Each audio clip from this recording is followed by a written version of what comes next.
Viral pria asal Temanggung nikahi wanita asal Jepang. Mualaf sebelum nikah. Beredar di media sosial detik-detik ijab kabul pria Temanggung dengan wanita Jepang. Videonya viral setelah dibagikan oleh akun wedding organizer Harisma Wedding. Dalam video yang beredar, sebelum ijab kabul dilangsungkan, mempelai wanita terlebih dahulu mengucap 2 kalimat syahadat. Prosesi haru tersebut dilanjutkan dengan ijab kabul. Pengantin pria diketahui bernama Angga. Sementara mempelai wanita bernama Kotaro Chiho. Chiho terlihat cantik dengan balutan kebaya putih. Angga berhasil melafalkan ijab dengan satu tarikan napas. Ia sah menikahi wanita asal negeri Sakura tersebut. Dalam video lain, teman Angga terlihat berkomunikasi dengan Chiho.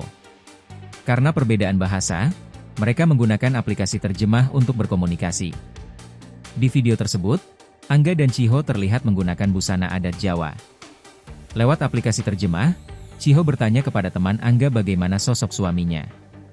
Teman Angga menyebut bahwa suami Chiho adalah sosok yang baik, tidak sombong dan suka menabung. Chiho tertawa kemudian menyampaikan sesuatu kepada Angga dalam bahasa Jepang. Video pernikahan Angga dan Chiho viral di lintas media sosial.